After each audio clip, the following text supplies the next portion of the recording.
already the highest in the United States. This is a place to produce more billionaires than any sector of any economy in the world.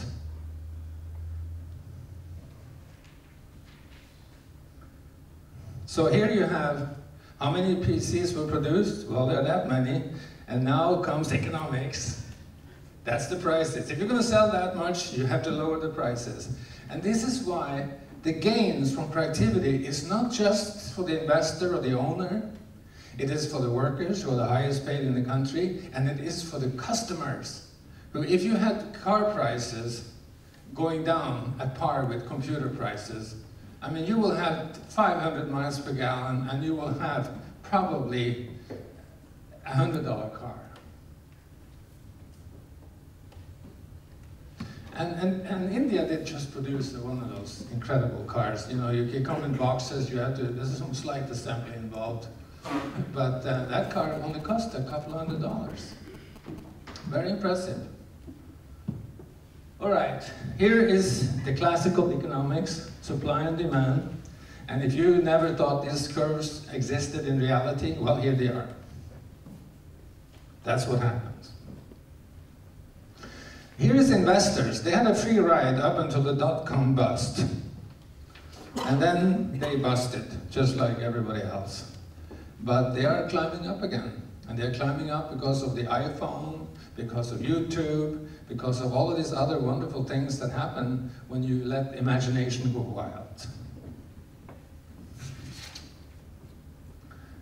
So here's the interesting thing about the fact that you couldn't replicate this. When John Mann was drawing up the vision, he drew up a vision that you could taste and feel and dream up. And only then will people be interested in what it will take to get there. Well, you unfreeze to open up all the potential, and then you freeze to lock in the gains. And you must not start with freezing. We made that mistake in 1973. We will never do that again. You start with unfreezing, and then you freeze to lock in the gains. So here's a track record over 20 years of Silicon Valley.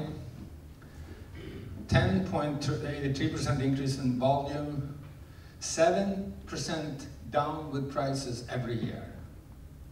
Productivity went up higher than China, 12.85%. Wages, the highest wage increases in the United States, more than in the health sector, which are export at extortion. Then the annual increase in profits was 9.76 up until the dot-com bust. Then it dropped by a third, and then they're back up again.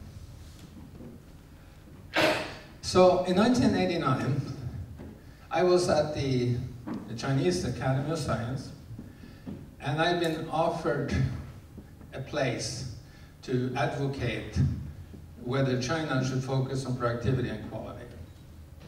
And then I had the audacity to say that if you focus on productivity, you get quality for free. This was heresy.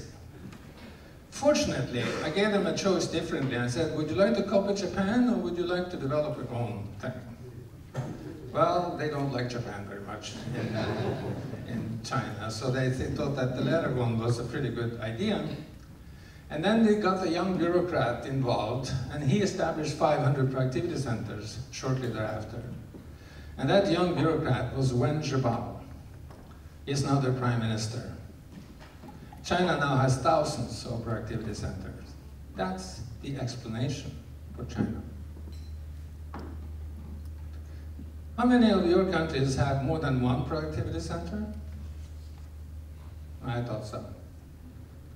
All right.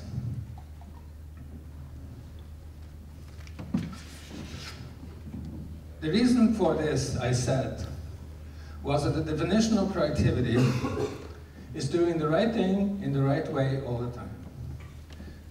And if you fall for the tourist brochures and you're going to see the largest Buddha in the world, they will take you, and in the largest Buddha in the world, they force you to go 1.1 miles until you come to the summary of Buddhism in one sentence. I can't tell you how curious I was walking this giant Buddha over my head. Do you know what it said? Buddhism says, or Buddha says, do the right thing in the right way all the time. I felt violated. We had just passed a definition like that at the 1988 World Productivity Congress, and Buddha passed it apparently a lot earlier.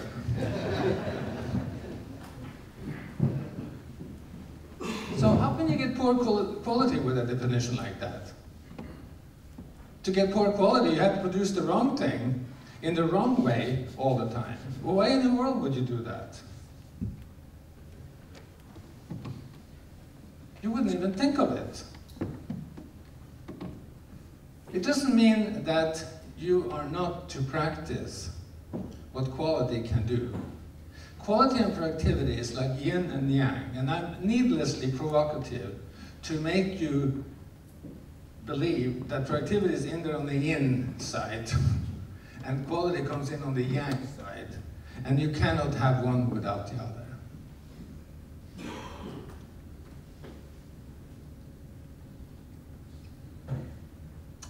Well then, that's what went about it.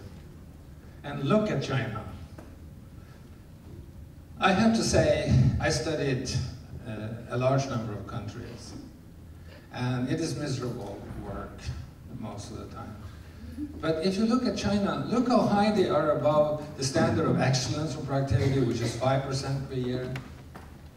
And look how high they've been, 20% per year in 1980, and about the same amount in 1980, or whatever it says.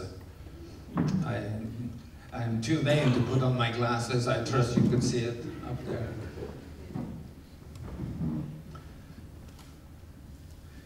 Here is the actual growth curve of China.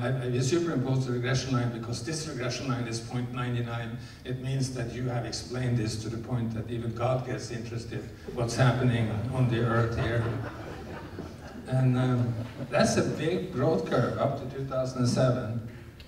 And even during the worst recession we've had since the Depression, they are growing at roughly 8.5%. That's impressive. And if you add the fact that they have a 2% price decrease, that's 10.5%. That's not too far from where they were. Okay. I want to show that the China growth is compared to Japanese growth. That's the iceberg again. Now this is the third time that you have seen it now, and there was a very bright guy who actually turned it upside down, and I should have thought of that. I wanted to revisit this graph. This is China superimposed on Japan. And you can see where these lines crossed, where China decided that productivity was what they were shooting for, and Japan did not cease on its quality improvement. They must have taken out all the variation there is in that country by now. And somebody please tell them that it's time for unfreezing in Japan, just like they have in the spring.